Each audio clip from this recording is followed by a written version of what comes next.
ভিতরে যেই tap tap আছে ভাই, বোতলের মুখা যে লিগে ইয়াবা খাওয়ার জন্য লাগে। আপনার ইয়াবা করবো এখানে পয়সা ইয়াবা খায়। আর ওই ভাঙা গেটটা দিয়ে ভাই আপনার সামনে যেটা 5 নম্বরে যে চিন্তাই হয় ওরা ওই দিক দিয়ে চিন্তাই করে ভাই যে এই ফাঁকটা দিয়ে ভাই কবরস্থানের ভিতর দিয়ে চিন্তাইকারীরা এই মিলের ভিতরে ঢুকে যাবে। গ্রাম ভিত্তিক কবরস্থান আছে ওইখানে গ্রামের মানুষরা যেমন গাবতলীতে আসে না, সন্ধ্যার পরে এসে কবর জিয়ারত করতে পারে না, সন্ধ্যার পরে দাফন করতে পারে না, বালু মহলটার জন্য পানি চয়ে আসে। কেন্দ্রীয় পৌর কবরস্থানের সংস্কারের উদ্যোগে আমাদের নরসিংদী জেলা ছাত্রদলের উদ্যোগে যে সংস্কার কাজ চলছে ওটা আমি আজকে পরিদর্শন করতে এসেছি।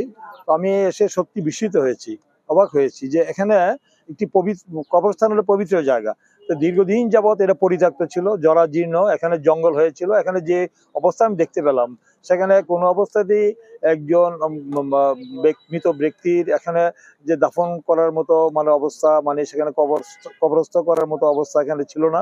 সেখানে যে অবস্থা ছিল সেখানে মানুষ আনাগোনাও ছিল না।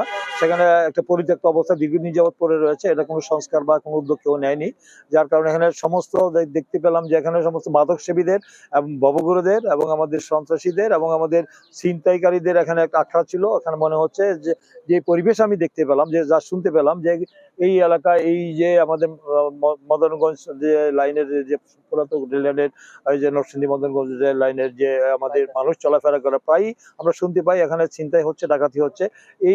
এইটার ভিতর থেকে গিয়ে এখানে ডাকাতি করে এদিক দিয়ে তারা পালিয়ে যাওয়ার জন্য ছিল, পরিবেশ ছিল।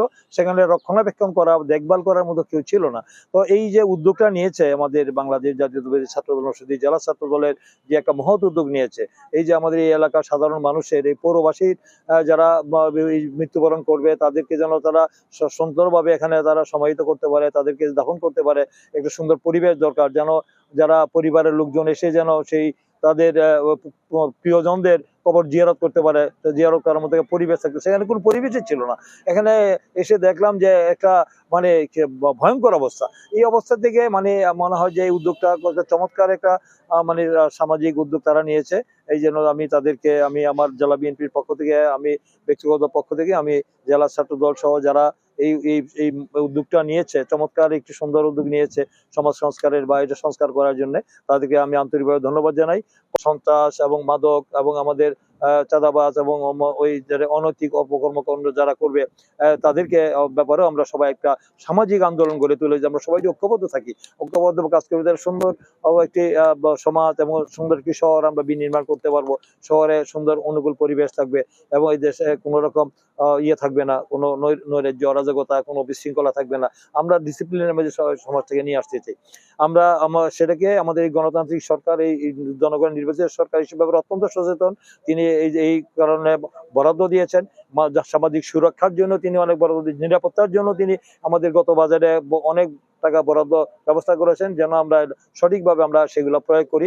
খালি আইন থাকলে হবে না, আইনটাকে প্রয়োগ করতে হবে এবং সেটা আমরা যেন সবাই সম্মিলিতভাবে সেই কাজগুলো করি। তাই আমি মনে করি যে এটা একটা মহৎ উদ্যোগ, একটা চমৎকার উদ্যোগ নিয়েছে ছাত্রদল। এটাকে অনুসরণ করবে সবাই যেন এটাকে অনুসরণ করে আমরা যেন এই সমাজে এই ধরনের যে ইয়েগুলো রয়েছে, সামাজিক যে সংস্কারমূলক কাজগুলি যেটা রয়েছে, সেই কাজগুলো যেন আমরা সবাই সম্মিলিতভাবে করি। এটা থেকে শিক্ষা নিয়ে যেন সবাই করি, যে এটা মনে করি যে আমার নিজেদের কাজ, সেই কাজগুলা মনে করে যেন আমরা করি আর কি। এটা আমাদের কোনো লজ্জার কিছু নেই, আমাদের কিছু নাই। এই যে আমার দেখছেন শ্রমিকরা এখানে কাজ করছেন, এই শ্রমিকরা তারা কষ্ট করে রাত দিন 24 ঘন্টা করে দেখেন দীর্ঘদিন যাবৎ।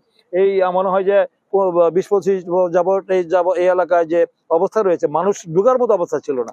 এই যে তারা উপলব্ধি করেছে যে না, এটা সংস্কার করে এটা একটা সুন্দর পরিবেশ তৈরি করা দরকার, যেন আগামী দিনে এখানে লাশ নিয়ে এসে যেন সুন্দরভাবে তাদেরকে সমাহিত করতে পারে, সে একটা পরিবেশ করা, যেখানে যেন তার পরিবারের লোকজন এসে যেন তার কবর জিয়ারত করার মতো পরিবেশ তৈরি হয়। তাহলে মানুষ উৎসাহিত হবে, সবাই আসবে। অনেকে আসতেই চায় না এই এলাকা অন্য এলাকায় নিয়ে যাচ্ছে, এটা পরিত্যক্ত অবস্থায় পড়ে আছে।